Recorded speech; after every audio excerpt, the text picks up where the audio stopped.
COVID is still around, it is killing, and it is around. Second, and most importantly, we are here to launch a multi-donor trust fund that includes contributions from the World Bank, Irish Aid, European Union, and DFID. This is the first of its kind. It addresses other key deeper level manifesto promises for education reform in Sierra Leone. As the World Bank representative, the Minister of Finance and also the Minister for Basic and Secondary Education Minister have highlighted, this is a 66 million United States dollars 5-year project with critical components that will strengthen education sector systems, policies, infrastructure, and generally improve learning and teaching. Once more, I would like to thank our partners, civil societies, organizations, and all who have shown great commitment to our free quality school education policy. This project supports us to fulfill another of our manifesto promises to bring efficiency to partnerships, resource mobilization, and financing. With this project, we can fulfill our promise to expand quality access to girls and learners with physical and cognitive challenges. We will depoliticize and make school governing boards more efficient.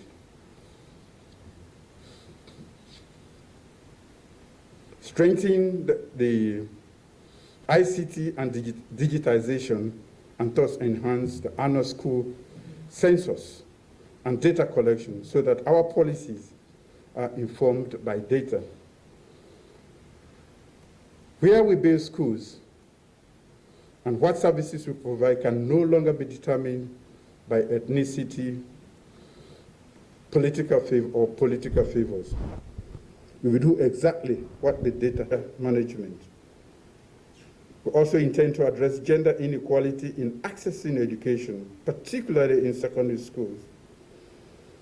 While more girls are enrolled in primary school, fewer of them transition from JSS to SS, and even fewer transition to university. Within our radical inclusion policy framework, we will develop broader and more, also aligns with our manifesto promise to address school standards and quality. We will establish enforceable standards for designing and constructing classrooms and schools. The project will also help us develop a learning assessment framework and unit so we can monitor the quality of teaching and learning across schools. Government will be the primary implementing entity. Assessments and evaluations will be done both by government and third-party education sector partners. Let me conclude by stating that education cannot be a privilege. It is a right. It is a critical.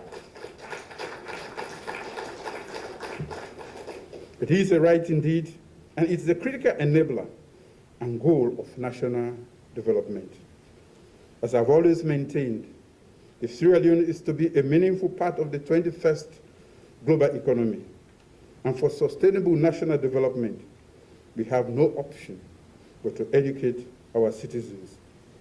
Our goal is to provide equal, inclusive, and free quality education to all children in all parts of the country.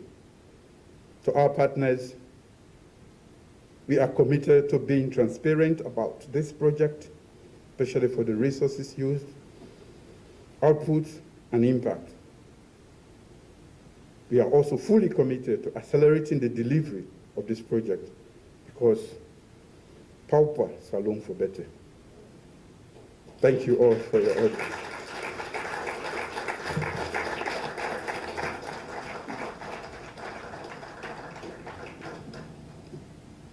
Thank you very much, His Excellency, for your inspiring leadership and your resolve to cater for the well-being of every Sierra Leonean through a human capital development drive. Just a quick notice, after the vote of thanks and the national anthem, we'll have a photo opportunity with His Excellency, the Vice President, Minister of Basic Education, and 4 main development partners. So for the vote of thanks, I'll call Jesly Akibobet, the lady with the highest score from the just concluded National Primary School examination.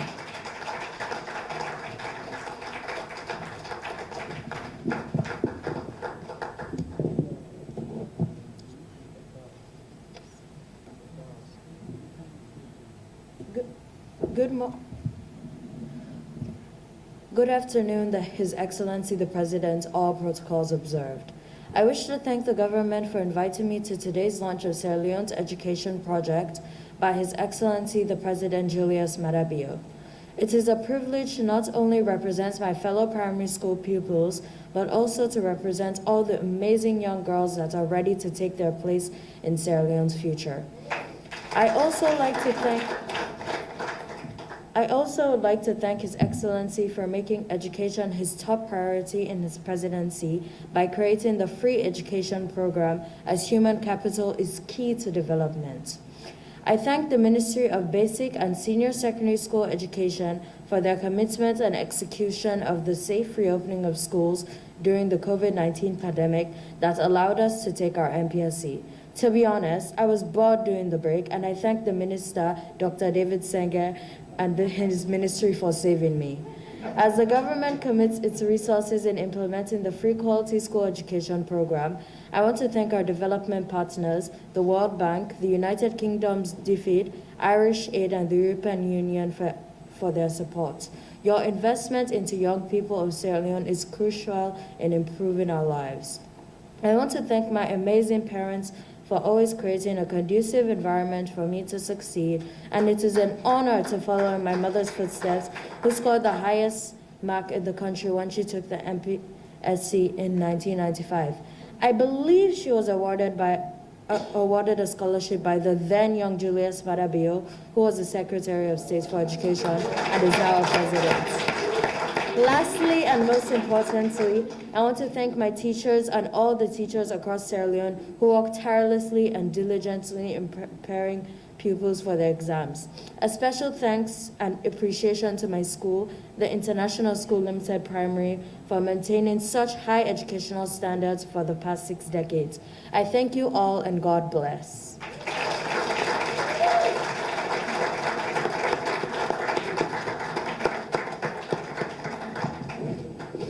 Thank you very much, Ms. Bet. So, national anthem, please, and after that, photo opportunity with His Excellency.